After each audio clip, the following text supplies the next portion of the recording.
Dear students, तो हम जो यूनिट डिस्कस कर रहे हैं वो है पॉलीमर की। और उसमें हम जो टॉपिक डिस्कस कर रहे हैं कि हम पॉलीमर का molecular weight different different method से कैसे निकाल सकते हैं, जिसमें हम पहले 4 मेथड पढ़ चुके हैं।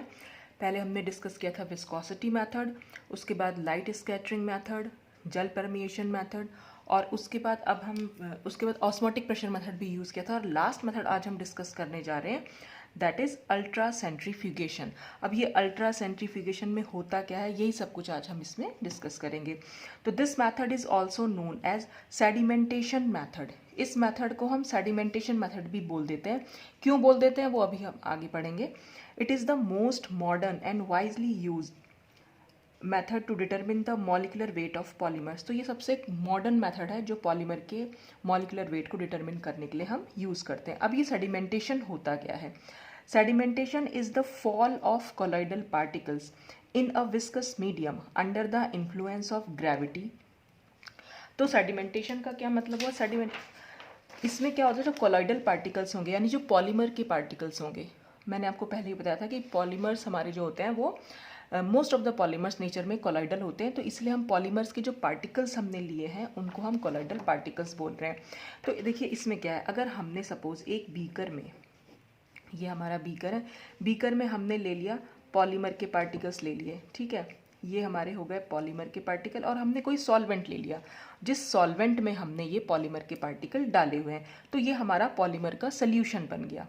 तो अब होगा क्या, ये जो पॉलीमर के पार्टिकल्स होते हैं इन पर जो है फोर्स ऑफ ग्रेविटी लगता है, यानी कि जो ग्रेविटेशनल फोर्स, जो गुरुत्वाकर्षण बल होता है वो लगता है, और जिसकी वजह से ये जो पार्टिकल्स हैं ये नीचे यहाँ बीकर की तली में बैठ जाते हैं। समझ में आई ना बात आपको, कि अगर हमारे पास ये बीकर है और यहाँ पर कुछ पॉलीमर के पार्टिकल सॉल्वेंट में डिसॉल्व है, तो under the influence of gravity, gravity क्या करेगी, इसको नीचे की साइड खींचेगी, जो भी पार्टिकल्स इसमें प्रेजेंट होंगे उनको नीचे की साइड खींचती है। तो ये पार्टिकल्स जो हैं फिर यहाँ पर जाकर इकट्ठा हो जाते हैं। तो नीचे की साइड इकट्ठा होने की जो प्रोसेस है, बस उसी को हम यहाँ पर सेडिमेंटेशन बोल दे रहे हैं। तो यही इसमें लिखा हुआ भी है। लेकिन ये जो रेट ऑफ सेडिमेंटेशन है ये बहुत कम होता है। यहाँ पर ये लिखा है the rate of sedimentation is small, बहुत कम होता है, मतलब बहुत ही धीरे धीरे कह सकते हैं आप, ये रेट सेडिमेंटेशन का प्रोसेस होता है। तो इस रेट को हम इंक्रीज कर सकते हैं, कैसे? How ever it can be increase by applying ultra centrifuge technique. एक अल्ट्रा सेंट्रीफ्यूग टेक्निक होती है, वो भी अभी हम आगे पढ़ेंगे क्या होती है। अगर हम उस सोल्यूशन पर ये अल्ट्रा सेंट्रीफ्यूग टेक्निक लगा दें तो ये रेट ऑफ सेडिमेंटेशन को हम इंक्रीज कर सकते हैं, ठीक है। अब ये अल्ट्रा सेंट्रीफ्यूग टेक्निक में हम क्या करते हैं, when a polymer solution is subjected to a very high centrifugal force. जब एक पॉलीमर सोल्यूशन पर एक हाई सेंट्रीफ्यूगल फोर्स लगाया जाता है, अभी हम बात करेंगे सेंट्रीफ्यूगल फोर्स क्या होता है। तो जब उस पर वो सेंट्रीफ्यूगल फोर्स लगाया जाता है तो इट अंडरगोज सेडिमेंटेशन। तो पॉलीमर के पार्टिकल्स या मॉलिक्यूल्स जो होते हैं उनमें सेडिमेंटेशन होता है and molecule settle down, molecules जो है वो नीचे की साइड बैठ जाते हैं। अब हम बात करते हैं ये सेंट्रीफ्यूगल फोर्स क्या है या अल्ट्रा सेंट्रीफ्यूग टेक्निक क्या है। देखिए सेंट्रीफ्यूगल फोर्स क्या होता है कि अगर कोई भी ऑब्जेक्ट एक सर्कुलर मोशन में, यानी एक ये जो पाथ है हमारा वृत्तीय गति जिसको हम बोलते हैं, तो ये जो अगर ऐसे इस तरह से कोई पार्टिकल जो है या कोई ऑब्जेक्ट जो है वो मूव कर रहा है, तो यहाँ पर इस पर दो बल हम आप लोगों ने पढ़े होंगे 12th क्लास में। एक होता है अपकेंद्रीय बल, दूसरा होता है अभिकेंद्रीय बल, ठीक है। तो इसमें से अपकेंद्रीय बल को हम बोलते हैं सेंट्रीफ्यूगल फोर्स और अभिकेंद्रीय बल को हम बोलते हैं सेंट्रीपिटल फोर्स। तो एक फोर्स जो होता है सेंटर से सर्कमफेरेंस की तरफ लगता है, यानी इस परिधि की तरफ लगता है, ठीक है। इसकी डायरेक्शन क्या होगी, सेंटर से इधर की साइड जिधर ये ऑब्जेक्ट है। तो ये वाला जो फोर्स होता है इसी को हम बोल देते हैं सेंट्रीफ्यूगल फोर्स, या हम हिंदी में बोलते हैं अपकेंद्रीय बल है। और सेंट्रीपिटल फोर्स क्या होता है, इसकी ठीक उल्टी डायरेक्शन में लगता है, तो उसकी तो हम बात नहीं कर रहे हैं। तो बस सेंटर से दूर की साइड जो ले जा रहा है उस फोर्स को हम बोल देते हैं सेंट्रीफ्यूगल फोर्स, ठीक है। और अल्ट्रा सेंट्रीफ्यूग टेक्निक आपने नोटिस किया होगा कभी, घर में मम्मी को अगर बटर निकालते हैं, मक्खन जब हम निकालते हैं मलाई से, तो वो भी अल्ट्रा सेंट्रीफ्यूग टेक्निक ही होती है, उसके थ्रू ही मक्खन वहाँ जो है बाहर निकल जाता है। तो ये जो सेंटर से दूसरी साइड, मतलब सेंटर से दूरी की तरफ या हम ये कह सकते हैं ये जो सरकमफेरेंस हमने बना दी, परिधि की तरफ लगने वाला बल जो होता है वो सेंट्रीफ्यूगल फोर्स होता है, ठीक है। और इसी सेंट्रीफ्यूगल फोर्स की वजह से रेट ऑफ सेडिमेंटेशन जो है वो इंक्रीज किया जा सकता है। तो जिधर की साइड भी सेंट्रीफ्यूगल फोर्स की डायरेक्शन होगी, जो पार्टिकल्स होंगे उधर ही की साइड वो इकट्ठा हो जाएंगे। अच्छा, अब इसमें क्या, the rate of sedimentation under the influence of a constant centrifugal force is related to their molecular weight. और यही जो सेडिमेंटेशन का रेट है जो under the influence of centrifugal force है, जिस पर कि सेंट्रीफ्यूगल फोर्स काम कर रहा है, तो ये रेट ऑफ सेडिमेंटेशन रिलेटेड होता है पॉलीमर के मॉलिक्यूलर वेट से। तो यहीं से हम इसका मॉलिक्यूलर वेट निकालेंगे। कैसे निकालेंगे वो अभी हम आगे पढ़ेंगे। तो ये MOL.WT. ये मैंने शॉर्ट में मॉलिक्यूलर वेट लिख दिया है, तो आप इसको मॉलिक्यूलर वेट लिखिएगा। तो ये टेक्निक जो होती है अल्ट्रा सेंट्रीफ्यूगेशन कहलाती है, जिसमें हम क्या कर रहे हैं, पार्टिकल्स को सेटल डाउन कर रहे हैं, यानी कि नीचे की साइड बैठा रहे हैं। और उस पर कौन कौन से फोर्स काम कर रहे हैं, एक तो ग्रेविटेशनल फोर्स तो लग ही रहा है, साथ ही साथ क्योंकि हमें रेट ऑफ सेडिमेंटेशन बढ़ाना है, तो रेट ऑफ सेडिमेंटेशन को बढ़ाने के लिए हम वहाँ पर एक उस पर सेंट्रीफ्यूगल फोर्स यानी अल्ट्रा सेंट्रीफ्यूज हमने टेक्निक जो अप्लाई की, उसकी वजह से उस पर सेंट्रीफ्यूगल फोर्स को हमने इंक्रीज कर दिया है, ठीक है। तो यहाँ पर मतलब हमें क्या करना है, घुमाना है उस पॉलीमर सोल्यूशन को। जैसे कि मिक्सी में जब हम मलाई डालते हैं तो उसको घुमाते हैं, बहुत तेजी से घूमता है, तो बीच में वहाँ पर रोटर लगा हुआ होता है, मतलब एक आपने देखा हुआ होगा बीच में ऐसे एक पता नहीं आप लोगों के यहाँ इस टाइप का है कि नहीं, अगर आपने देखी उसमें ना बीच में एक रोटर लगा हुआ होता है इस तरीके से, जैसे ये है, और इसके चारों तरफ ये हमारी एक्सिस ऑफ रोटेशन हो जाएगी, इसके चारों तरफ जो है वो मलाई को हम घुमाते हैं। तो ठीक ऐसा ही काम हम यहाँ पर भी करेंगे, पॉलीमर सोल्यूशन को एक एक्सिस ऑफ रोटेशन के चारों तरफ घुमाया जाएगा, और घुमाने की वजह से क्या होगा, रेट ऑफ सेडिमेंटेशन इंक्रीज हो जाएगा। तो अल्ट्रा सेंट्रीफ्यूगेशन में बहुत हाई स्पीड पर सेंट्रीफ्यूगल फोर्स जो है पॉलीमर पार्टिकल्स पर काम करता है, ठीक। अच्छा, अब मॉलिक्यूलर वेट से जो रिलेशनशिप है उसी बेसिस पर, on the basis of this principle, तो जो ये प्रिंसिपल था इसका कि हमने क्या करा, रेट ऑफ सेडिमेंटेशन को इंक्रीज किया। कैसे, हमने पॉलीमर पार्टिकल्स पर सेंट्रीफ्यूगल फोर्स लगाया with the help of ultra centrifuge technique. तो इस बेसिस पर हमारी सेडिमेंटेशन की दो different methods to determine the molecular weight of polymer. तो हमारे पास दो मेथड होते हैं जिससे हम मॉलिक्यूलर वेट जो है कैलकुलेट कर सकते हैं। तो उसमें सबसे पहला मेथड है सेडिमेंटेशन वेलोसिटी मेथड, दूसरा होता है सेडिमेंटेशन इक्विलिब्रियम मेथड। दोनों मेथड से हम मॉलिक्यूलर वेट निकाल सकते हैं, बस डिफरेंस इतना होता है कि इससे जो हम मॉलिक्यूलर वेट निकाल रहे हैं वो mn निकलेगा, यानी कि नंबर एवरेज मॉलिक्यूलर वेट, और जो दूसरे मेथड से निकालेंगे वो MW निकलता है, यानी कि वेट एवरेज मॉलिक्यूलर वेट।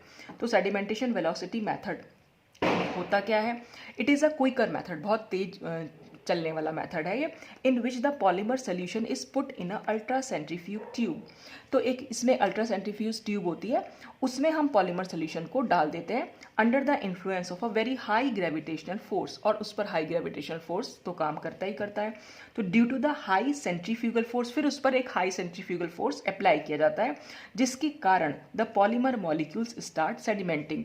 तो पॉलीमर के मॉलिक्यूल सेडिमेंटिंग उसमें स्टार्ट हो जाती है, यानी कि पॉलीमर के पार्टिकल्स जो है वो नीचे बैठना शुरू हो जाते हैं। तो नीचे बैठने के लिए यहाँ पर दो फोर्स काम कर रहे हैं, एक तो ग्रेविटेशनल फोर्स काम कर रहा है, और दूसरा सेंट्रीफ्यूगल फोर्स इस सेडिमेंटेशन प्रोसेस को बढ़ाने के लिए, रेट ऑफ सेडिमेंटेशन बढ़ाने के लिए हेल्प कर रहा है। तो यहाँ पर द सेडिमेंटेशन कांस्टेंट होता है S0 से हम इसको दिखाते हैं, S0 भी बोल सकते हैं आप इसे। The sedimentation constant is related to molecular weight Mn by the following expression which is known as Svedberg equation. Svedberg scientist थे जिन्होंने ये सेडिमेंटेशन का प्रोसेस बताया था, ठीक है। तो स्वेडबर्ग इक्वेशन क्या थी, Mn S0 RT, ये सबको की पूरी इक्वेशन आपके सामने लिखी हुई है, जिसमें V बार क्या है, ये है specific volume of the solution of the polymer. Polymer के सोल्यूशन का स्पेसिफिक वॉल्यूम है, ये है इसमें रो क्या है, डेंसिटी ऑफ द सोल्यूशन की डेंसिटी है। D0 है इसमें डिफ्यूजन कांस्टेंट, ठीक है, D0 हो गया डिफ्यूजन कांस्टेंट, और S0 हो गया हमारा सेडिमेंटेशन कांस्टेंट। अब ये R जो हमने ले रखा है T, तो ये टेम्परेचर है, R क्या है, गैस कांस्टेंट है। तो ये सारी वैल्यूज तो हमें पता होंगी, सिर्फ S0 और D0 अगर हमें मालूम पड़ जाए तो हम Mn जो है इजीली कैलकुलेट कर सकते हैं। तो S0 और D0 निकालने के लिए भी तरीका है। अब हमें S0 कैसे कैलकुलेट करना है, पहले हम वही देख लेते हैं। तो इसके लिए सबसे पहले मेथड देखेंगे, क्या मेथड हम यूज़ कर रहे हैं। तो अ polymer solution of known concentration, यानी एक ऐसा पॉलीमर सोल्यूशन जिसकी कॉन्सेंट्रेशन हमें पहले से पता है, उसको हम ले लेते हैं अल्ट्रा सेंट्रीफ्यूगेशन के लिए। तो एक अल्ट्रा सेंट्रीफ्यूज ट्यूब होती है, उस ट्यूब में हम इस सॉल्यूशन को भर लेते हैं। तो ये ट्यूब है और ट्यूब पर हमने सॉल्यूशन भर लिया है, और ये हमारी इसमें एक्सिस ऑफ रोटेशन है, यानी इसके चारों तरफ एक्सिस ऑफ रोटेशन, मान ले अगर ये एक्सिस ऑफ रोटेशन होगी तो इसके चारों तरफ जो है पॉलीमर का सॉल्यूशन घूमेगा। और वो कैसे घूमेगा, इसे गोल गोल बिल्कुल घूमेगा। तो जैसे कि हमने अभी यहाँ फिगर में दिखाया था, तो अगर ये एक्सिस ऑफ रोटेशन है तो इसके चारों तरफ इस तरह से घूमेगा। और सेंट्रीफ्यूगल फोर्स की डायरेक्शन क्या हो जाएगी, ये वाली हो जाएगी, इधर की साइड लग रहा है सेंट्रीफ्यूगल फोर्स, क्योंकि सेंटर से दूसरी तरफ लगता है, यानी कि सेंटर से परिधि की तरफ लगने वाला बल जो होता है वो सेंट्रीफ्यूगल फोर्स हुआ। तो यहाँ एक्सिस ऑफ रोटेशन है ये वाली, और इसके सेंटर से इधर की साइड यहाँ पर डायरेक्शन दिखा रखी, direction of ultra centrifugal force की। तो जहाँ भी सेंट्रीफ्यूगल फोर्स डायरेक्शन में लगेगा, पॉलीमर के पार्टिकल्स उसी डायरेक्शन में इकट्ठा होते चले जाते हैं। तो ये है जब हम स्टार्ट कर रहे हैं प्रैक्टिकल को, कि ये हमने अपनी सोल्यूशन सेल ले रखी है, इसमें हमने पॉलीमर का सोल्यूशन भरा हुआ है। अभी टाइम t0 है, अभी हमने स्टार्ट नहीं किया है, ये बिल्कुल इनिशियल स्टेट होती है। फिर जैसे जैसे ये रोटर घूमना शुरू कर देता है, रोटर एक ऐसे समझ लीजिए रोटर के चारों तरफ ही वो घूमता है पॉलीमर का सोल्यूशन, तो रोटर वहाँ लगा हुआ होता है उस मशीन में, ठीक है। जैसे जैसे घूमेगा तो टाइम के साथ साथ क्या होगा, धीरे धीरे पॉलीमर के पार्टिकल्स जो हैं वो नीचे की साइड, यानी कि जो डायरेक्शन है सेंट्रीफ्यूगल फोर्स, नीचे की साइड जो है इकट्ठा होना शुरू हो जाएंगे, ठीक है। और ग्रेविटेशनल फोर्स की भी डायरेक्शन यही है। तो जब ये नीचे की साइड इकट्ठा होना शुरू हो जाएंगे तो धीरे धीरे क्या होगा, यहाँ पर एक तरीके से पार्टीशन, ये एक बाउंड्री बननी शुरू हो जाएगी कि पार्टिकल्स चले जाएंगे नीचे और ऊपर आ जाएगा प्योर सॉल्वेंट, ठीक है। मैंने आपको बताया था सॉल्वेंट, सोल्यूशन और सॉल्यूट। तो सॉल्यूट के पार्टिकल्स यहाँ पर पॉलीमर के पार्टिकल्स हैं। तो पॉलीमर के पार्टिकल्स जब नीचे जा रहे हैं, पहले तो पूरा का पूरा सॉल्यूशन था, लेकिन धीरे धीरे जब रोटर के चारों तरफ ये घूमना शुरू करता है और सेंट्रीफ्यूगल फोर्स इस पर लगना शुरू हो जाता है, तो क्या होगा, पॉलीमर के पार्टिकल धीरे धीरे नीचे की साइड मूव करना शुरू कर देते हैं।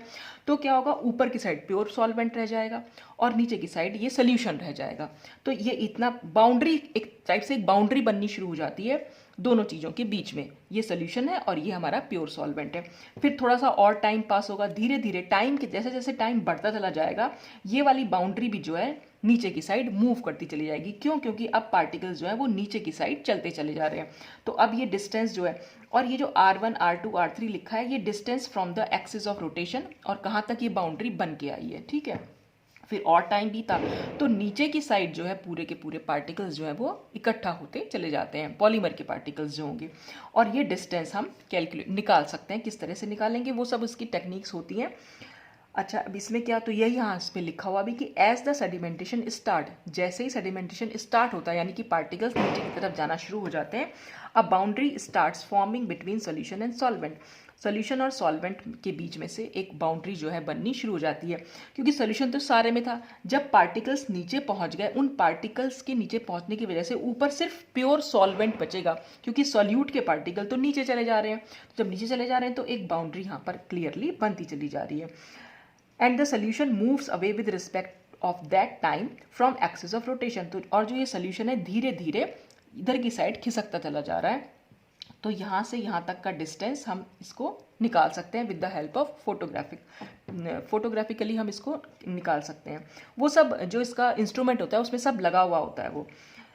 फिर क्या है, the distance of the boundary from the axis of rotation with time is measured photographically. तो ये कैमरा लगा हुआ होता है, तो उसकी हेल्प से हम ये डिस्टेंस भी देख सकते हैं। तो ये एक स्कीमेटिक डायग्राम था कि आपको समझाने के लिए, मतलब पूरी मशीन जो होती है वो तो मेरे नहीं दिखा सकती हूँ, तो इस तरह से आप समझ सकते हैं कि किस तरह से वहाँ पर प्रोसेस हो रहा होगा। बस हमने सेंट्रीफ्यूगल जो हमारी ट्यूब होती है उसमें सोल्यूशन को ले लेना है, और उसमें फिर हमें रोटर के चारों तरफ इस सोल्यूशन को हम घुमाते हैं, ठीक है। फिर ये बाउंड्री बननी शुरू हो जाती है और बस ये डिस्टेंस हम फोटोग्राफिकली देख सकते हैं। अच्छा, अब इससे हमें क्या क्या चीज़ें मालूम पड़ रही हैं, तो the rate at which the boundary moves, देखिए बाउंड्री मूव ही तो कर रही है, देखा जाए तो मतलब जो हमारा सोल्यूशन मूव कर रहा है उसकी वजह से ये बाउंड्री मूव कर रही है। पहले बाउंड्री यहाँ थी, फिर बाउंड्री यहाँ पहुँच गई, फिर बाउंड्री यहाँ पहुँच गई। तो बाउंड्री का जो मूवमेंट है और उसका जो रेट है, the rate at which the boundary moves is known as sedimentation velocity, उसको हम बोल देते हैं सेडिमेंटेशन वेलोसिटी, ठीक है। वेलोसिटी आपने सुना भी होगा, वेलोसिटी वर्ड तो कोई नया नहीं है, वेग जिसको हम बोल देते हैं, डिस्प्लेसमेंट डिवाइडेड बाय टाइम, कितने टाइम के रिस्पेक्ट में कितना डिस्प्लेसमेंट हुआ है, कितना खिसका है, तो टाइम के रिस्पेक्ट में ये कितना r1 r2 किधर कितना इधर की साइड डिस्प्लेस हो रहा है, तो वही इसकी वेलोसिटी हो गई। तो अब हम सेडिमेंटेशन कोफिशिएंट कैसे निकाल सकते हैं, इसका फॉर्मूला होता है, सेडिमेंटेशन कोफिशिएंट का अपने आप में एक फॉर्मूला हो जाता है, sedimentation velocity divided by centrifugal acceleration. तो सेडिमेंटेशन वेलोसिटी हम कैसे निकाल सकते हैं, वही सिंपल वेलोसिटी क्या होती है, डिस्प्लेसमेंट डिवाइडेड बाय टाइम। यहाँ पर डिस्प्लेसमेंट को हमने r से डिनोट किया हुआ है, टाइम हमारा t है, तो dr अपॉन dt जो हो जाएगी ये सेडिमेंटेशन वेलोसिटी हो जाएगी। और सेंट्रीफ्यूगल एक्सीलरेशन का फॉर्मूला ओमेगा स्क्वायर r होता है, और ओमेगा यहाँ पर क्या है, एंगुलर वेलोसिटी। तो एंगुलर वेलोसिटी क्या हो जाएगी, एंगुलर डिस्प्लेसमेंट बाय टाइम। ये तो आप लोगों ने पढ़ा ही होगा, जब भी कभी सेंट्रीफ्यूगल फोर्स पढ़ा होगा तो यहाँ पर एंगुलर वेलोसिटी भी होगी, पड़ी होगी, तो वो ओमेगा से हम इसको दिखा देते हैं। तो ये सेडिमेंटेशन कोफिशिएंट का फॉर्मूला होता है, sedimentation velocity divided by centrifugal acceleration. फिर इसी को हम इस तरह से भी लिख सकते हैं, dr अपॉन dt है ये, तो dt जब यहाँ जाएगा तो sdt बन जाएगा, ये फॉर्मूला हम कुछ इस तरह से लिख सकते हैं। तो if the boundary is at a distance r1 from the axis of the ultra centrifuge at time t1 and at a distance r2 at time t2 then integrating the above equation। तो हमने यहाँ पर दो distance ले लिया, एक r1 r2 और time ले लिया है t1 t2, जैसे हमने यहाँ पर दिखाया, t1 पर ये r1 है और t2 पर ये r2 है, ठीक है। अब हम इस इक्वेशन को इंटीग्रेट कर सकते हैं। इंटीग्रेट कैसे करेंगे, s और 1 अपॉन ओमेगा, ये तो हम इंटीग्रेशन से बाहर निकालेंगे, जो कॉन्स्टेंट्स होते हैं वो हमेशा इंटीग्रेशन से बाहर रहते हैं। अगर आप मैथ्स के स्टूडेंट हैं तो बहुत इजीली समझ जाएंगे, और बायो के स्टूडेंट तो आपको याद करना पड़ेगा। तो s हमने लगाया और dt पर को हमने इंटीग्रेट किया, लिमिट्स हमने क्या लगाई, t1 से t2, क्योंकि हमने जो टाइम लिया है वो t1 और t2 लिया है, तो t1 से t2 लगा, 1 अपॉन ओमेगा स्क्वायर बाहर निकाला, इंटीग्रेशन लगाया dr अपॉन r पर, ये हमारी इक्वेशन थी dr अपॉन r। तो हमने यहाँ पर दो लिमिट्स ले रखी है r1 r2। तो dt का अगर इंटीग्रेशन हम करते हैं तो ये t2 माइनस t1 होता है। ये आपको अगर बायो के स्टूडेंट तो आपको याद करना पड़ेगा, और मैथ्स के स्टूडेंट तो आपको पता ही होगा, ठीक है। s हमारा ऑलरेडी है यहाँ पर, dr अपॉन r का इंटीग्रेशन हो जाएगा ln r2 अपॉन r1, और 1 upon omega square as it is हमने यहाँ लिखा। फिर ये t2 माइनस t1 को अगर हम इधर ले जाएंगे तो बस s की वैल्यू हम यहाँ से कैलकुलेट कर सकते हैं। तो ये सब वैल्यूज हमें पता होती हैं, उसकी हेल्प से हम यहाँ पर ये पूरा s जो है यहाँ पर कैलकुलेट कर सकते हैं। तो एक बार अगर हमें s मालूम पड़ जाए तो s की हेल्प से हम s0 को कैलकुलेट कर सकते हैं। The sedimentation constant s0 is then obtained by using linear equation. ये हम लीनियर इक्वेशन, ये सब ऑलरेडी प्रूव्ड इक्वेशंस हैं, तो ये सिर्फ आपको लगानी होती है। 1 upon S is equal to 1 upon s0 plus ks c। तो मैंने लीनियर इक्वेशन आपको बताई भी थी इससे पहले भी, हम ज़्यादातर इन सब एक्सपेरिमेंट में ये लीनियर इक्वेशन ही यूज़ कर रहे हैं। y is equal to mx plus c, ये आप लोगों ने पढ़ी भी होगी। अगर हम y और x के बीच में ग्राफ खींचे तो एक स्ट्रेट लाइन हमें मिल जाती है, और जो इसका स्लोप होता है tan थीटा, इसका स्लोप होता है, tan थीटा हमारा वैल्यू दे देगा स्लोप, यानी m की वैल्यू दे देगा। और जो ये इंटरसेप्ट है, यानी ये जो लाइन यहाँ पर इस y एक्सिस को जहाँ पर कट करेगी, तो यहाँ से यहाँ तक का डिस्टेंस जो होता है, या ये जो ये वैल्यू होगी वो हमारी इंटरसेप्ट की होगी, और इंटरसेप्ट यहाँ पर c है, ठीक है। तो इस तरह से मिल जाती है। और इसी इक्वेशन को अगर हम इसके साथ इक्वेट करने की कोशिश करें तो हम क्या कर रहे हैं, 1 अपॉन एस और c के बीच में एक ग्राफ खींच रहे हैं, ठीक है। हमारी इक्वेशन थी 1 upon S is equal to 1 upon s0 और ks अपॉन ये ks c। तो हमने क्या करा है, 1 अपॉन s और c के बीच में ग्राफ खींचा, तो यहाँ से जो वैल्यू हमें मिलेगी वो तो ks की, वो तो कांस्टेंट है वैसे भी, तो जो ये वाली वैल्यू है वो हमें 1 अपॉन s0 की मिल जाएगी। तो इससे हम s0 की वैल्यू को कैलकुलेट कर सकते हैं। तो s0 जब हमें एक बार मिल जाएगा, हमें सिर्फ d0 और चाहिए। तो similarly diffusion coefficient d is determined for different, तो डिफरेंट कॉन्सेंट्रेशन के लिए हम d भी निकाल सकते हैं। और उसके बाद हम इस वाली इक्वेशन में, तो ये भी हमारी जो है स्ट्रेट लाइन इक्वेशन है, यहाँ से भी हमें स्ट्रेट लाइन मिलेगी, जो इंटरसेप्ट की वैल्यू होगी वो d0 की वैल्यू को दे देगा। तो जब हमें s0 और d0 हमें एक बार मालूम पड़ जाएगा, तो हम इस वाली इक्वेशन में s0 और d0 को रख कर, और ये सब तो हमें पहले से पता हो गई, तो हम mn को यहाँ पर इजीली कैलकुलेट कर सकते हैं। यहाँ पर ks और kd जो है वो कांस्टेंट है गिवन पॉलीमर, जो भी हमारा पॉलीमर सोल्यूशन होता है हर एक के लिए कांस्टेंट होते हैं, तो ये तो हमें पता ही होंगे पहले से। तो हम इस तरह से क्या करते हैं, सेडिमेंटेशन वेलोसिटी की हेल्प से नंबर एवरेज मॉलिक्यूलर वेट को कैलकुलेट कर सकते हैं। तो ये तो था पहला मेथड इसका सेडिमेंटेशन का। इसके बाद नेक्स्ट है सेडिमेंटेशन इक्विलिब्रियम मेथड। अब इस मेथड में क्या हो रहा है, in this method the rotor speed is lower than in the sedimentation velocity method. जो रोटर जिसके चारों तरफ पॉलीमर सॉल्यूशन घूम रहा है उसकी स्पीड थोड़ी सी कम होती है। When an equilibrium between sedimentation and diffusion is reached there is no net flow. अब सेडिमेंटेशन तो हमें पता है क्या है, लेकिन अब डिफ्यूजन आ गया। अब ये डिफ्यूजन कहाँ से आया? एक्चुअल में होता क्या है, जो भी हमने ये बीकर में हमने ये पॉलीमर के पार्टिकल्स ऐसे करके लिए हुए थे और फिर धीरे धीरे सेडिमेंटेशन के थ्रू ये यहाँ बैठ गए थे। पहले ये सारे में फैले हुए थे, फिर ये सेडिमेंटेशन और ग्रेविटेशनल फोर्स और फिर तो अभी तो हमने सेंट्रीफ्यूगल फोर्स भी लगा दिया, तो ये नीचे की साइड बैठ गए हैं। तो यहाँ पर तो ये तो सेंट्रीफ्यूगल फोर्स लग रहा है, लेकिन साथ ही साथ यहाँ पर क्या होता है, एक डिफ्यूजन का प्रोसेस भी चलता है। अब डिफ्यूजन का प्रोसेस क्या है? देखिए, जब सॉल्यूट पार्टिकल्स नीचे बैठ जाएंगे, यहाँ पर थोड़ा सॉल्वेंट होगा, सॉल्यूट यहाँ पर ज़्यादा होगा और सॉल्वेंट हमारा थोड़ा सा कम होगा, और ऊपर की साइड यहाँ पर क्या होगा, यहाँ पर सॉल्वेंट पार्टिकल्स ज़्यादा होंगे, सॉल्वेंट ज़्यादा होगा और सॉल्यूट के पार्टिकल्स बहुत कम होंगे। ठीक है, तो मैंने आपको एक बार पिछली बार बताया था कि एक डाइल्यूट सोल्यूशन और कॉन्सेंट्रेटेड सोल्यूशन, जब हमने ऑस्मोसिस की बात की थी, ऑस्मोसिस में क्या होता है, हमेशा सॉल्वेंट का फ्लो होता है लो कॉन्सेंट्रेशन से हाई कॉन्सेंट्रेशन की तरफ। ठीक है, और डिफ्यूजन इसका ठीक उल्टा प्रोसेस है। डिफ्यूजन में क्या हो जाएगा, डिफ्यूजन में हाई कॉन्सेंट्रेशन से लो कॉन्सेंट्रेशन की तरफ पार्टिकल्स जो हैं वो मूव करते हैं। तो अब देखिए, सॉल्यूट जहाँ पर ज़्यादा होते हैं और सॉल्वेंट जहाँ पर कम, तो वो हमारा हाईली कॉन्सेंट्रेटेड सोल्यूशन होता है। जहाँ पर सॉल्वेंट ज़्यादा और सॉल्यूट कम होते हैं वो हमारा लो कॉन्सेंट्रेटेड सोल्यूशन होता है। या आप इसको ये भी कह सकते हैं कि ये कॉन्सेंट्रेटेड सोल्यूशन है और ये डाइल्यूट सोल्यूशन है। ठीक है, तो हम यहाँ पर बात कर रहे हैं डिफ्यूजन की। तो डिफ्यूजन में क्या होगा, हाईली कॉन्सेंट्रेटेड सोल्यूशन से लो कॉन्सेंट्रेटेड सोल्यूशन की तरफ पार्टिकल्स मूव करेंगे। तो अब क्या होगा, सेंट्रीफ्यूगल फोर्स और ग्रेविटेशनल फोर्स तो इनको नीचे की साइड खींच रहा है, और डिफ्यूजन से पार्टिकल्स जो है ऊपर की साइड मूव करेंगे। डिफ्यूजन के प्रोसेस में होता ही है कि हाई कॉन्सेंट्रेशन से लो कॉन्सेंट्रेशन की तरफ पार्टिकल मूव करते हैं। अब हाई कॉन्सेंट्रेशन नीचे की साइड है और लो कॉन्सेंट्रेशन ऊपर की साइड है, तो नीचे से ऊपर की साइड जाएंगे डिफ्यूजन के थ्रू और ऊपर से नीचे की साइड आएंगे अल्ट्रा सेंट्रीफ्यूगेशन के थ्रू। तो क्या होगा, एक पॉइंट ऐसा आएगा यहाँ पर कि दोनों चीज़ों के बीच में एक इक्विलिब्रियम, जो दोनों प्रोसेस चल रहे हैं उनके बीच में एक इक्विलिब्रियम सेट हो जाएगा, जिससे हमें देखने से लगता है कि कोई नेट फ्लो हो ही नहीं रहा है। मतलब ऐसा लगता है कि यहाँ पर रिएक्शन जो है वो रुक चुकी है, हालांकि रुकती नहीं है, लेकिन क्या रेट बहुत स्लो होता है, बहुत धीरे धीरे डिफ्यूजन ऊपर के पार्टिकल्स डिफ्यूजन के थ्रू ऊपर जा रहे होते हैं और अल्ट्रा सेंट्रीफ्यूगन से नीचे। तो जितने पार्टिकल ऊपर गए उतने ही पार्टिकल अल्ट्रा सेंट्रीफ्यूगन से नीचे आ गए, तो इसलिए जो दोनों के बीच में एक इक्विलिब्रियम जो है सेटअप हो जाता है। तो इस इक्विलिब्रियम पर कोई नेट फ्लो नहीं होता। ये यहाँ पर लिखा हुआ है कि when an equilibrium between sedimentation and diffusion is reached there is no net flow. Sedimentation से नीचे आ रहे हैं, डिफ्यूजन से ऊपर जा रहे हैं, तो इसलिए दोनों के बीच में कोई नेट फ्लो नहीं होगा, क्योंकि दोनों के बीच में एक इक्विलिब्रियम सेट हो चुका है। तो आप इसको ऐसे भी समझ सकते हैं कि in other words an equilibrium is said to be established under the influence of gravity in a sedimenting column when the amount of material driven outward by centrifugal force is exactly balanced by the amount diffused in the opposite direction। तो इसमें यही बताया गया है कि एक equilibrium setup हो गया under the influence of gravity sedimenting column में, जिसमें आपने ले रखा है इसको अपने पॉलीमर सोल्यूशन को।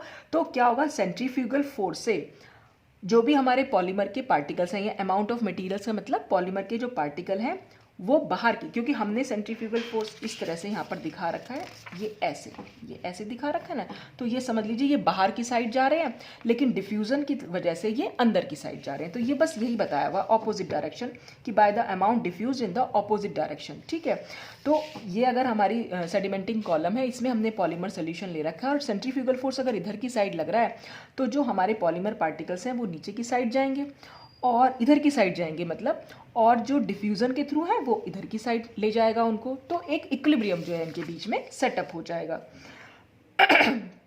अब यहाँ पर क्या होगा, ड्यूरिंग अल्ट्रा सेंट्रीफ्यूगेशन इस स्टेज पर क्या होता है, polymer molecules get distributed according to their molecular weights under the influence of centrifugal force. तो जो सेंट्रीफ्यूगल फोर्स उस पर काम कर रहा है उसकी वजह से वो पॉलीमर मॉलिक्यूल, और जो इक्विलिब्रियम सेटअप हो गया उसकी वजह से ये जो पॉलीमर के मॉलिक्यूल्स हैं अपने आप को अपने मॉलिक्यूलर वेट के अकॉर्डिंग डिस्ट्रीब्यूट कर लेते हैं पूरी सेडिमेंटिंग कॉलम में। Thus at this stage when the sedimentation and diffusion balance out, molecular weight is given by the equation. तो इस स्टेज पर जब सेडिमेंटेशन और डिफ्यूजन के बीच में एक बैलेंस हो गया, यानी कि दोनों के बीच में एक इक्विलिब्रियम सेटअप हो गया, तब हम मॉलिकुलर वेट को ये जो इक्वेशन है इस इक्वेशन की हेल्प से दे सकते हैं। तो यहाँ पे रो और वी बार तो वही सब है, ओमेगा स्क्वायर भी वही एंगुलर वेलोसिटी है, आर और ये C1 क्या है, ये C1 C2 हमने कॉन्सेंट्रेशन ले रखी है। देखिए यहाँ पर क्या है, मैंने अभी अभी आपको बताया कि जब सेंट्रीफ्यूगल फोर्स पार्टिकल्स को नीचे ले जाएगा और डिफ्यूजन के पार्टिकल्स इसको ऑपोजिट डायरेक्शन में, पार्टिकल्स को ऑपोजिट डायरेक्शन में ले जा रहे हैं, तो एक इक्विलिब्रियम सेटअप हो चुका है। तो इस स्टेज पर क्या होता है कि जो पॉलीमर के मॉलिक्यूल्स हैं अपने आप को अपने मॉलिकुलर वेट के अकॉर्डिंग डिस्ट्रीब्यूट कर लेते हैं पूरे सेडिमेंटिंग कॉलम में। कैसे?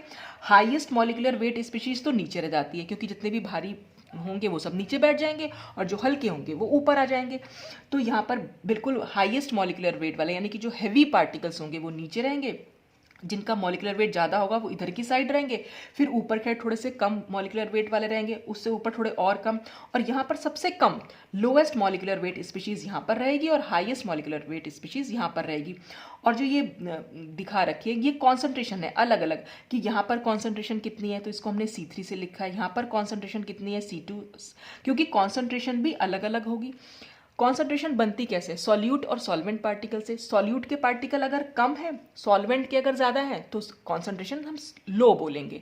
सॉल्यूट के अगर ज़्यादा है, सॉल्वेंट के अगर कम है तो कॉन्सेंट्रेशन हाई बोलेंगे। ठीक है, तो उसी हिसाब से, क्योंकि सॉल्यूट के पार्टिकल्स मतलब पॉलीमर के पार्टिकल्स, क्योंकि यहाँ पर डिस्ट्रीब्यूट कर चुके हैं अपने आप को मॉलिकुलर वेट के अकॉर्डिंग, तो कहीं पर कम होंगे कहीं पर ज़्यादा होंगे, तो कहीं पर हाईली कॉन्सेंट्रेटेड सोल्यूशन होगा, कहीं पर कम कॉन्सेंट्रेशन, तो कॉन्सेंट्रेशन अलग अलग जगह पर अलग अलग होगी, वो भी हम इसको कैलकुलेट कर सकते हैं। तो यहाँ पर क्या है, where MW is the weight average molecular weight. तो सेडिमेंटेशन इक्विलिब्रियम मेथड से हम MW को कैलकुलेट करते हैं। ओमेगा यहाँ पर क्या है, ओमेगा ये W नहीं है, ये ओमेगा है। Omega is the angular velocity of the rotor, rho is the density of the solution, और ये V बार जो था हमारा स्पेसिफिक वॉल्यूम था सोल्यूशन का। C1 is the concentration as distance R1। तो R1 पर, यानी कि ये जो हमारे एक्सिस ऑफ रोटेशन है, तो एक्सिस ऑफ रोटेशन से इसका डिस्टेंस कितना है C1 का या फिर C2 का या फिर C3 का, तो ये डिस्टेंस हमने यहाँ पर इस तरह से दिखा रखे हैं कि C1 कॉन्सेंट्रेशन पर डिस्टेंस जो है वो R1 है, C2 कॉन्सेंट्रेशन पर डिस्टेंस जो है, डिस्टेंस कहाँ से, एक्सिस ऑफ रोटेशन से, R2 पर है, और ये C3 डिस्टेंस जो है वो R3 पर है। The C2 upon C1 ratio is determined by photometric measurement. तो कॉन्सेंट्रेशन रेशो को हम फोटोमेट्रिक मेजरमेंट होता है, पूरा सेटअप होता है, मैंने बताया आपको पूरे इंस्ट्रूमेंट में, तो वो हम कैलकुलेट कर सकते हैं। Now if we plot a graph between ln C and R square. अब हम क्या कर रहे हैं, ग्राफ प्लॉट करें। देखें तो ये वाली इक्वेशन भी हमारी एक स्ट्रेट लाइन इक्वेशन बन के आएगी। देखिए कैसे बन के आएगी। अब इसमें हम क्या कर रहे हैं, सपोज ये वाली इक्वेशन को देख रहे हैं, यहाँ पर ऐसे बता देते हैं। ये ln C2 अपॉन C1 को अगर मैं इधर लिखूं, ठीक है, तो ये MW अपॉन ये 2RT तो यहाँ पहुँच जाएगा, ये 2RT यहाँ पहुँचेगा, और ये पूरा का पूरा पोर्शन यहाँ पहुँचेगा ऊपर की साइड। तो अगर मैं इस तरह से लिखूंगी तो 2RT ये हो जाएगा, यहाँ बचेगा ओमेगा स्क्वायर 1 माइनस V बार, ये रो हो जाएगा, और ये R2 square minus R1 square, कुछ इस तरह से बन गई। ठीक है, हम क्या कर रहे हैं, हम ग्राफ खींच रहे हैं किसके बीच में, ln C और R स्क्वायर के बीच में, यानी हम इसके और इसके बीच में ग्राफ खींच रहे हैं। हमारी इक्वेशन क्या होती है, y is equal to mx plus c। अब इसमें प्लस तो वाली कोई सिचुएशन है ही नहीं, इसका मतलब इसमें इंटरसेप्ट नहीं दिया हुआ है। ठीक है, इसमें सिर्फ m और x दे रखा है, तो y को हमने y और x के बीच में जो हम ग्राफ खींचेंगे, ये tan थीटा की वैल्यू हमें m की, यानी स्लोप की वैल्यू हमें यहाँ पर मिलने वाली है। तो हम इसको y मान लें और इसको x मान लें, तो ये जो पूरी वैल्यू है ये m के बराबर होगी, यानी जो स्लोप की वैल्यू है वो हमें इसके बराबर हमें मिल जाएगी। तो यहाँ से हम MW को कैलकुलेट कर सकते हैं, वही इसमें लिखा हुआ भी है। ये स्ट्रेट लाइन है with the slope equal to, ये स्लोप जो है इसके इक्वल हो जाएगा। तो इससे हम MW can be calculated from the measurement of slope. Slope को मेजर करके हम MW को यहाँ पर निकाल सकते हैं बहुत इजीली। तो ये पूरा सेटअप जो है इसमें कुछ इस तरह से बना हुआ होता है। तो ये था हमारा सेडिमेंटेशन मेथड, जिसको हम अल्ट्रा सेंट्रीफ्यूगेशन मेथड भी बोल देते हैं। तो इसमें हमने दो मेथड पढ़े, सेडिमेंटेशन इक्विलिब्रियम और सेडिमेंटेशन वेलोसिटी। तो बस आपको ध्यान रखना है कि पूरा मेथड तो आपको दिमाग में होना ही चाहिए, साथ ही साथ ये भी कि सेडिमेंटेशन वेलोसिटी से हम mn निकालते हैं, नंबर एवरेज मॉलिक्यूलर वेट, और सेडिमेंटेशन इक्विलिब्रियम मेथड से हम mw यानी कि वेट एवरेज मॉलिक्यूलर वेट इस तरह से हम यहाँ पर निकाल सकते हैं। तो यहाँ जो था determination of molecular weight of polymers, 5 method थे, वो 5 के 5 मेथड मैंने आपसे डिस्कस कर लिया। अब नेक्स्ट वीडियो में हम नेक्स्ट टॉपिक को डिस्कस करेंगे। तो आज के लिए बस इतना ही। Thanks for watching.